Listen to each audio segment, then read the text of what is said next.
and welcome back to my read long channel. We are reading Candyfloss by Jacqueline Wilson. This is Jacqueline Wilson's own work, just reading it for entertainment pleasure. We are going to start on page 269, which is on chapter 19, our next chapter. And it is going to end on, obviously, chapter 20 on page 285. So, a little bit shorter today, but still, I hope you enjoyed the chapter. Let's get going. Chapter 19. What are we going to do with you while I'm working in Billy's chip van every evening, said Dad. I suppose I should get a babysitter. Come off it, Dad, I said. I'm not a baby. I could ask Miss Davis. Dad, she'd cluck her teeth at me and feed me birdseed sandwiches. There's old Ron. He's a weird old chap, but he's harmless and he thinks the world of you, Floss. I don't want old Ron looking after me. He can't look after himself. I suppose I could ask if you could stay at Susan's once or twice. I'd like that. But I can't ask them to have you every night, Dad paused. Rhiannon's mum was on at me the other day about outside school. I'm not going to Rhiannon's, Dad. Okay, Dad said.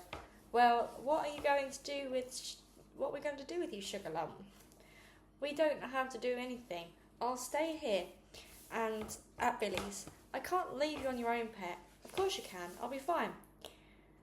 I'll read and I'll watch Billy's telly and I'll go sew a few clothes and then I'll get tired and go to bed. Simple. But what if someone came to the door? I won't answer it. I'm not daft, Dad. I'm sure it's against the law leaving your kid your age on her own, Dad said anxiously. Who's going to know? Only us, I said. Dad, please don't worry about me. I'll be fine. I just had him convinced. I thought I had myself convinced too. But when it was time for my dad to go out on Monday night, I wasn't so sure. I'll be fine, I kept saying. Yes, of course you'll be fine, Dad kept repeating. Give me a last kiss, a last cuddle, and a last ruffle off the curls. Then he went out to work. The front door shut behind him, and I started to feel scared. I was watching a film on television, and it was meant to be funny, but there were two creepy men chasing after this little kid, so I had to switch it off quick. I sat on the sudden silence, ears straining, listening out for creepy men breaking into the house, coming to get me. Billy's parents frowned out of their wedding photo at me, not liking a stranger sitting cross-legged in their faded old carpet. The house was still filled with their things. Maybe they were still here too, hiding in a dusty cupboard, whispering to each other. When it got dark, they'd drift out into the room, as silent on their see-through ghost feet. I desperately wanted to cuddle Lucky for a comfort, but she'd gone upstairs to lull her duvet and I couldn't face those creaky stairs by myself. I tried calling her, but the thin sound of my own voice was so strange in the silent house that I clapped my hands over my mouth. Then I heard it, the gate creaking, someone walking up the garden path. I sat rigid on the sofa, waiting. I heard them outside the door. They didn't knock. There was scrambling sounds. Then I heard the door opening. They were coming right in. They were coming down the hall ready to get me. Floss, Flossie, love. Oh, Dad, I said. I gave a shaky cartoon laugh. Ha. Hey, what are you doing back home? I know it's daft. I know you're perfectly fine here by yourself. Yes, Dad, but I couldn't stand it. I kept imagining stuff. I know it's mad, Pip, but would you mind coming in the ship van with me? Okay, Dad, I'm fine here, but if it put your mind at risk, then I'll come too. Let's go, I said, scooting off the sofa and hanging onto his arm. We started off a whole new routine. Every evening I set off with Dad in our van. We'd go to the big garage behind the station, hook up the chip van and tow it into the station forecourt. Then Dad would start the generator and get the fryer heated up while I squashed up in a cramped but cosy nest in the corner of the van, out of sight of the customers. I had 2 cushions and Dad's old denim jacket to snuggle up in. I didn't need to wear any kind of coat. It was boiling hot in the pan from the fryer, with its sizzling fat. I did my homework first, except when it was maths, which needed to do before school with Susan. Then I read for a bit. I started reading all these Victorian Sunday school books from Billy's house. They were told in a strange old-fashioned way, but the stories were really good once you got into them. They were all about poor, ragged children begging on the streets of London. They often had cruel, drunken stepfathers and sickly little baby brothers and sisters. They sometimes coughed a lot, and then they saw angels, and then they died. I read some of the best bits to Dad in between the customers. Aren't these stories a bit morbid for you, Floss? Said Dad. They certainly give me the willies. I like them, said Dad, I said. When people started coming out of pubs, it got too busy and noisy to concentrate on my books, so I made things instead. I made a friendship bracelet for Susan, several friendship bracelets. I made a Scooby-Doo keyring for Dad. I fashioned slightly wonky denim jackets for Alarina and Dimple. I made a little blue denim Maz with a string tail for Lucky. I tried taking Lucky to the van with us for one day, but it was much too hot and cramped for her, and she hated it. She seems much happier left at home. She couldn't care less about the creepy men and sad old ghosts. Dad would give me a little paper plate of chips every now and then, or a can of Coke, but I couldn't drink too much because there was nowhere I could go to the loo. After a while, I'd start to get achy and my eyes would itch, so I'd put my sewing stuff away and plump up my cushions and rub my cheek against Dad's old jacket and go to sleep. Then at midnight, Dad would tow the chip van back to the garage, lift me up into our van and drive us home. I tumbled into bed half asleep, one arm out of the covers so I could still reach down and stroke Lucky. Dad's still worried about me being in the van. Your mum would go mad if she knew I was keeping you up to all hours, he said. It's not suitable, I know, especially when all the lads start coming out of the pubs and get a bit mouthy. The language, I think we'll have to put earmuffs on you, little Floss. I learned a few amazingly awful phrases which came in useful when Rhiannon and Margot and Judy were teasing me. They held their noses all the time, but when I came near, I knew I did smell chippier than ever, but I pretended not to care. I did try very hard the next Saturday when I went to spend the day with Susan. I got up early and had a bath, although the peeling enamel scratched my bottom. Shampooed my hair as best as I could, and then I tried to brush out all the tangles. My curls had grown a lot. They were all stuck up around my head in a mad fuzz. I wore my birthday jeans and top, and I cleaned my trainers, and my dad made a big effort too. He put on his blue shirt and his best jeans, even though he was just going to live around at home for most of the day. He drove me to Susan's house. I was worried that it was going to be a huge, great mansion with beautiful polished furniture and very pale sofas and carpets, and I'd have to sit on the very edge of my seat and not eat or drink anything slurpy in case I spilled it. It was a relief to see that it was an ordinary red brick Victorian villa. When I got inside, I saw it was gloriously untidy, with shoes all over the hall and papers and files stacked high by the phone and books everywhere, not just on the bookshelves, but in higgledy-piggledy piles all over the carpet and climbing up the stairs and stacked halfway up each windowsill. There were books in the lavatory, books in the bathroom, books all over the kitchen, stuffed in between the saucepans and the spice bar jars. The kitchen seemed to be in the main pot's living room. There was a television on the dresser and the fat velvet cushions scattered over the benches on either side of the long table. The actual living room was turned into a huge library study with Mrs. Potts and her computer and his desk filing cabinet one end, and Mr. Potts and his computer and desk and filing cabinet the other. They had the big bedroom upstairs. Susan had a very little bedroom with a pine bed and a patchwork quilt and a special shelf for her elephants and giraffe and crocodiles and rabbits. The middle-sized bedroom was Susan's study. She had her own computer and desk and filing cabinet and masses of books on the shelves and drawings and posters and maps of blue tack all over the walls. It's so lovely, Susan, I said, tiptoeing around, peering at a book here and a picture there. You've got so many things. I wondered, would you like to make another book world like we did in the library at school? Susan asked. Oh, yes, I said. I watched as Susan eagerly started getting books down from the shelves and tipping out a stack of wooden building bricks all over the wooden floor with a great clatter. Wouldn't your mum mind us making such a mess? I asked. She doesn't mind a bit if we're creative, said Susan. Creative? You know, making things up and being artistic? I can do that, I said. So we were happily creative most of the morning, building land for Susan's animals. We made a book mountain and had the elephants plotting and up its tail to trunk, led by a little Roman toy soldier that Susan called Hannibal. We have made a river out of blue and green bricks, edged with potted ferns and ivy from kitchen windowsill. The two crocodiles lurked in the river, jaws ready to start snapping. We made Hannibal have a paddle and then run away screaming. The giraffe came to have a drink and then had a nice, tasty fern sandwich garnished with ivy salad. The pink and blue rabbits had a frolic too. We sat in the giant green one on top of the mountain as a monument. We could really do with some more people, I said.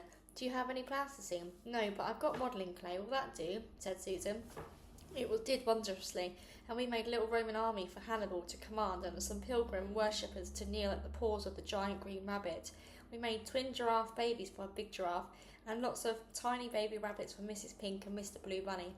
We made half a person screaming in the river with severed leg in each crocodile's jaw. We had great fun acting it all out, but I still was a bit worried about the mess, especially as we'd accidentally smeared modelling clay all over the floorboards. However, when Susan's mum came to see what we were up to, she was pleased by our bookland that she actually took photos of it. She took photos of us two with our arms around each other and promised I could have copies of all of them. Then we went into the kitchen with Susan's mum to watch her prepare lunch. Though I know I'm not good to cook as your father, Floss, said Mrs. Potts. Susan adores his chipped sandwiches. Butties, Mum, said Susan. My dad's butties are famous, I said. I started talking about the cafe without thinking and then suddenly shut up. It was more awful to think that it didn't exist anymore. It had been my home ever since I was born. They hadn't just closed it down. When Dad drove me past on the way to school, we saw someone had taken down the Harley's cafe sign. There were workmen in there stripping out the kitchen and tearing everything down. I felt as if they were tearing up all of my happy memories too. I didn't say anything, and neither did Dad. But the next day he drove to school all around the outskirts of town, so we didn't have to go past. Susan's mum saw I looked a little bit sad. How about you two be doing a bit of cooking too? Have you ever done baking, Floss? I've made toffee and cornflake crispies and chocolate biscuit cake with Mum, I said. My voice wobbled when I said her name. I think I must have looked even sadder because Mrs. Potts put her arm around me. Sorry, guys. I wonder if you've ever made bread, she said. This was a wonderful idea.